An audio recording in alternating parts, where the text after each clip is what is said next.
Agora vamos passar a palavra ao professor Nelson Weiss. Eu queria primeiro me desculpar com o Beto e com o Luiz por um convite uma sugestão que eu fiz quase que a queima-roupa, assim, há muito pouco tempo, e não houve tempo de preparar nada e fazer uma... Minha ideia era fazer uma apresentação curta de cada um de nós sobre essa ideia, que é uma certeza da sociedade, não é puramente uma opinião, é de que o ensino existe, que as pessoas aprendem quando são ensinadas, né? Então, o exemplo da falcoaria que o Beto nos mostrou, o esforço do Luiz de criar os conceitos fundamentais da biologia do conhecer, do Maturana, para a gente situar o que é esse ensino, o que é essa aprendizagem depois. E eu faria um curto comentário também sobre o que é aprendizagem ou ensino na imunologia, né? Porque quando você faz uma vacinação contra a poliomielite, por exemplo, pega centenas de crianças que recebem como se fosse uma lição molecular, uma gotinha que dá uma aula molecular ao organismo das crianças e elas saem dali todas imunes à poliomielite. Parece que não deixa muita dúvida de que isso é um fenômeno onde existe ensino. Como o Luiz sugeriu, provavelmente a gente vai dar um outro formato a essas conversas mais tarde, mas agora eu quero jogar algumas sementes também nessa direção do aprender e do ensinar na imunologia. A Covid-19, a pandemia, colocou no centro do palco a indústria farmacêutica. Quer dizer, aparentemente o que está no palco é a imunologia, mas o que está no palco é a vacinologia. Quer dizer, a indústria farmacêutica, a imunologia está lá no fundo do palco com uma fantasia rasgada que ela tem medo de mostrar, porque na verdade não consegue responder a perguntas bastante elementares, porque a verdade é que a gente continua a fazer vacinas, a inventar vacinas por tentativa e erro, exatamente como o Pasteur fazia no século XIX. Quer dizer, o nosso conhecimento sobre esse processo de vacinação, de imunização, é muito precário. E só um comentário, como isso é importante entender que a imunologia e a vacinologia são coisas distintas, interdependentes, mas distintas. Ontem houve a notícia de que 38 milhões de reais foram cortadas do orçamento da UFMG, e isso praticamente vai inviabilizar a vida da UFMG o ano que vem. E, ao mesmo tempo, há uma notícia do governo que o governo investiu, comprou por 2 bilhões e 200 milhões a vacina da Oxford, que ainda não completou, nem iniciou direito a fase 3, quer dizer, a gente nem sabe se essa vacina vai funcionar. Talvez seja decepcionante saber que a Lancet, que é uma revista britânica muito conceituada, em 2018, fez um levantamento sobre a eficácia e o preço e a duração das vacinas e chega à conclusão espantosa que 94% das vacinas falham na fase experimental, quer dizer, só 6% das vacinas entram realmente em uso. Em média, elas custam 20 bilhões de dólares para serem construídas e levam 10 anos para serem implantadas. Quer dizer, a visão que nós estamos tendo agora, difundido largamente pela imprensa sobre a vacinação na Covid-19, é completamente falsa. Não corresponde à realidade que a gente conhece de outras vacinas, né? Pode ser que essa seja diferente. A ideia da vacinação é que você ensina o organismo a fazer uma coisa que você quer dizer, você controla o organismo, dirige a produção de anticorpos no organismo. Mas o ser vivo é uma entidade autônoma, tem uma dinâmica interna de autoconstrução, né? E tudo que o organismo faz é manter essa dinâmica. Quer dizer, se ele não mantiver essa dinâmica, ele morre, ele se desagrega e morre. Quer dizer, uma coisa que a gente pode ter certeza é que essa dinâmica celular, molecular, que o organismo está pondo em funcionamento o tempo todo, tem como resultado a continuidade do viver. Agora, se a nossa intervenção de tentativa de imunizar o organismo, botar ali um antígeno, um vírus, e fazer com que ele forme moléculas que são protetoras, que vai defendê-lo futuramente de infecções por esse vírus, isso é uma segunda cogitação, que a gente tem que conversar sobre ela, mas que o organismo, o que ele faz tem a ver com construir a si próprio, não tenha dúvida. O organismo está construindo a si próprio o tempo todo. Eu costumo perguntar aos meus alunos se eles acham que uma ameba procura alimentos na poça d'água lá onde ela vive. E depois de alguma conversa, a gente realmente concorda que não precisa dizer que ela procura, porque ela se move em função da sua dinâmica de composição, a sua estrutura celular, ela se move o tempo todo, acaba colidindo com coisas que têm receptores na membrana e ela incorpora essas coisas, come essas coisas. Pelo metabolismo dessas coisas, ela consegue energia e continua se movendo. Quer dizer, ela encontra alimento porque se move e se move porque encontra alimento. É feito o biscoito que está sempre fresquinho porque vende muito e vende muito porque está sempre fresquinho. Quer dizer, isso é característica dos sistemas. Os sistemas têm essa circularidade, né? O objeto comum também da nossa... Nós sabemos que as plantas se inclinam para a luz. No colégio primário, põe lá o feijãozinho, um algodão molhado, bota dentro de uma caixa, abre uma janelinha na parede da caixa de sapato e o feijãozinho vai crescendo e vai se inclinando para a luz. Se você vai estudar a bioquímica desse processo, a biologia celular desse processo, o que acontece é que o lado escuro do caule é muito mais afetado por auxinas que aumentam o tamanho celular e a divisão celular fica mais rápida, de modo que, como ela cresce mais do lado escuro, ela se inclina para o lado claro. Quer dizer, não há necessidade de colocar uma intencionalidade na plantinha que ela procura a luz. Ela efetivamente procura a luz em função da sua estrutura. Quer dizer, sua estrutura determina que o resultado do seu funcionamento seja essa busca da luz. Mas é importante não confundir mecanismo com resultado. Quer dizer, uma coisa é pensar num mecanismo intencional de direcionar o movimento para a luz. A outra é que o resultado da estrutura da planta faz com que ela se incline para a luz, ou que o resultado da estrutura dinâmica da ameba faz com que ela encontre alimentos. Então, como é que a gente faz para pegar essas ideias sobre mecanismos e resultados e trazer para a imunologia das vacinas, né?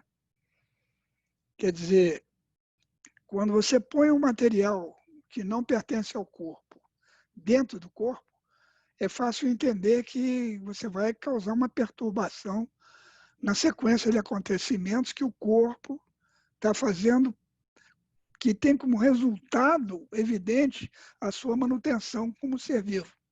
Quer dizer, ele continua vivo em função das coisas que ele está fazendo. Aí você introduz um material que não pertence ao corpo. Você causa uma perturbação nesse material que o corpo tem que compensar com mudanças estruturais, quer dizer, ele provavelmente tem que parar de fazer certas coisas e aumentar a eficiência de outras coisas que está fazendo, tem que mudar. Mas ele muda não em função do material que você injetou, ele muda em função da sua própria constituição. Quer dizer, ele muda em função da direção que ele já tinha. Quer dizer, são processos aí de bilhões de anos. Né? Uma grande porcentagem da nossa bioquímica de produção de energia é bacteriana. A gente fala 99% igual ao chimpanzé, mas 40% igual a bactérias, né? Quer dizer, essa unidade dos processos vivos, inclusive em relação aos vírus, eu acho extremamente importante divulgar nessa época que a partícula biológica mais frequente dos oceanos são vírus, são bacteriófagos. Quando você mergulha na água limpa dos oceanos, você está mergulhando numa sopa de vírus e bactérias.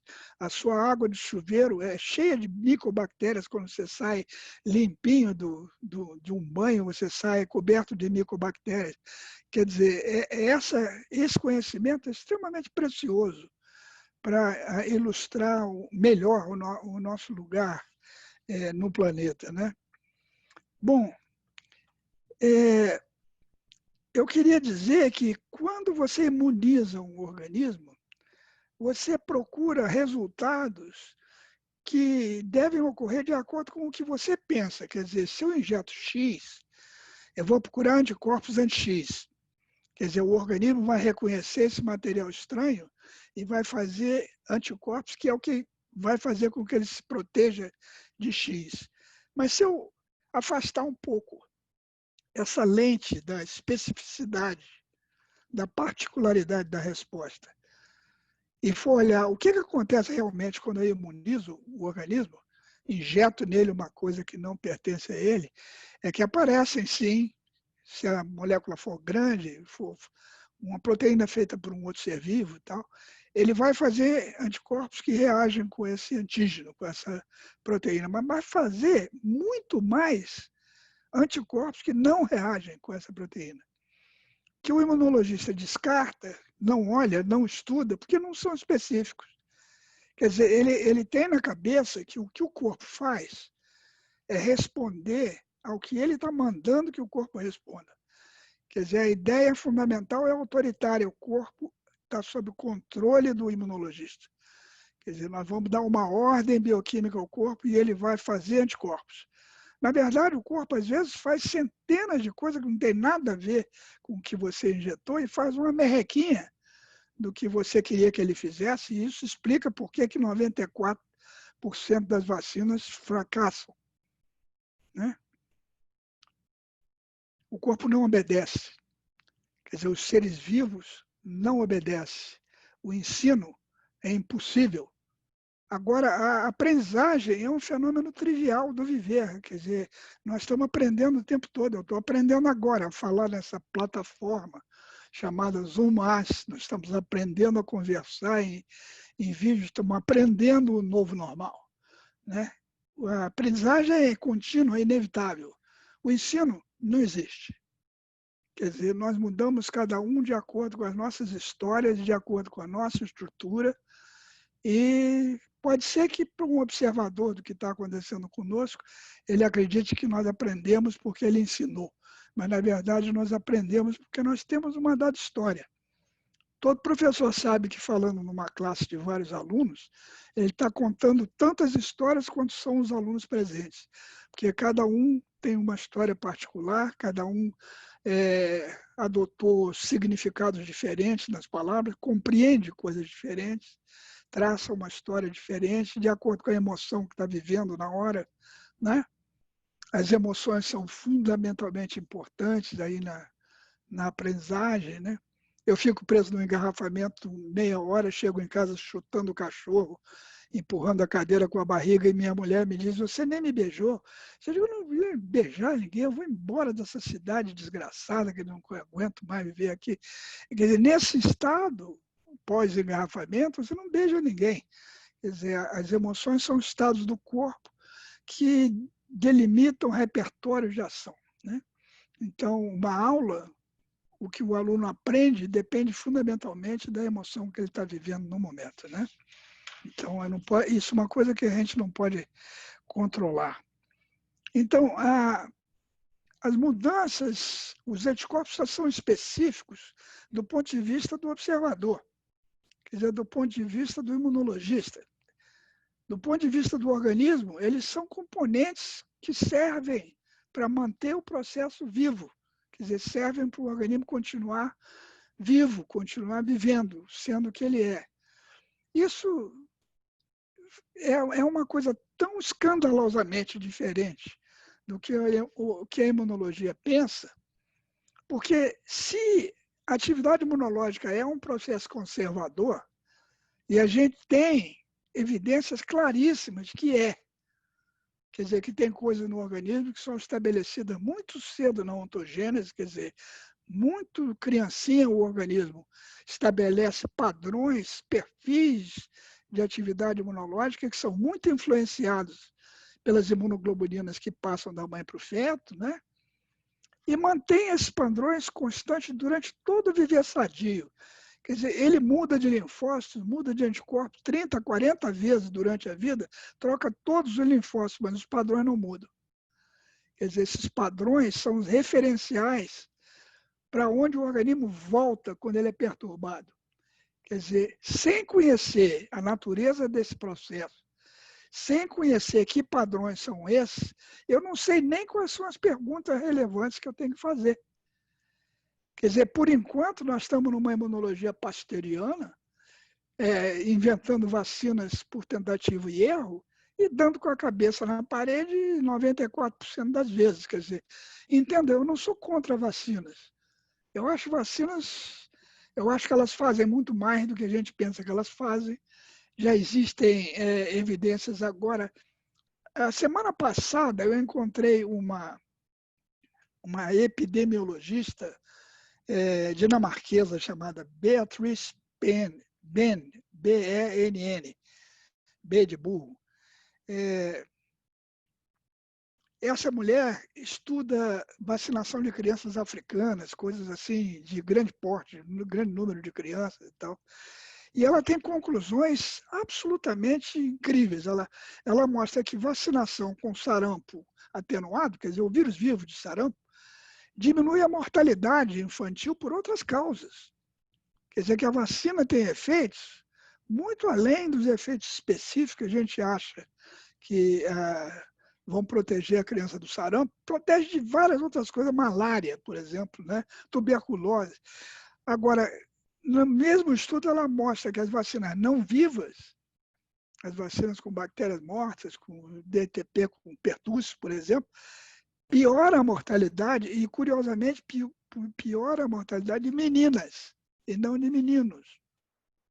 Faz ênfase de que a atividade imunológica feminina é bem diferente da atividade imunológica masculina, o que é em si uma coisa extremamente curiosa, né? E eu lendo essa mulher, que eu nunca ouvi falar dessa mulher, né? Já encontrei vários trabalhos dela, mas nunca tinha ouvido falar. Aí, por felicidade, achei ontem, na Nature, uma discussão em agosto de 2020 sobre efeitos inespecíficos da vacinação. Eu acho que, a menos que a imunologia se dê conta de que o organismo não obedece e que quando ela imuniza o organismo, 90% do que acontece não tem a ver com a especificidade que ela está atrás, nós não vamos entender o que acontece. E eu acho que nós estamos envolvidos no problema maior que a humanidade já encontrou. Eu acho que nós nunca encontramos um problema tão sério assim.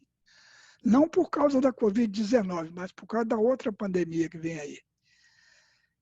É preciso entender o seguinte, a gripe espanhola de um século atrás, de 1918, foi uma coisa completamente diferente do que está acontecendo agora. A Covid-19 ainda não matou 500 mil de pessoas no planeta. Ainda não chegou a 500 mil pessoas. A espanhola matou entre 50 e 100 milhões de pessoas, em 3 levas. Em 1918 e 1919, ela matou no mínimo 40, 50 milhões de pessoas, quer dizer, 80 vezes mais do que a Covid está matando agora, numa população que era de 4 a 6 vezes menor do que a gente tem agora e não tinha avião a jato. Quer dizer, se houvesse avião a jato em 1918, o planeta tinha acabado para nós. Então, o cálculo do número, da variedade de vírus silvestres em morcegos, pangolins, roedores pequenos de tudo quanto é tamanho, a estimativa é entre 800 mil e 1 milhão e 300 mil tipos de vírus silvestres. Quer dizer, quanto à população humana, nós levamos 3.000 séculos, 300 mil anos, para atingir o primeiro bilhão de habitantes. Depois, no século seguinte, nós fizemos mais 7 bilhões.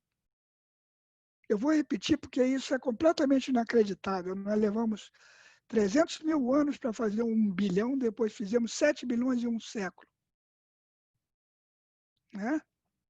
Isso é realmente uma explosão. A combinação dessa população aumentada com a forma de civilização que nós desenvolvemos, que está invadindo todos os nichos ecológicos na terra e no mar, torna inevitável o termo técnico, o transbordamento de vírus silvestres para a espécie humana.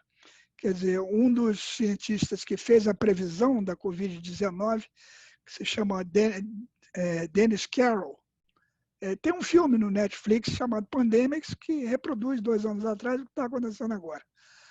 Agora, o meu medo não é esse, o meu medo é um vírus, provavelmente de influenza e não de coronavírus, que reproduz uma situação semelhante a 1918. Então,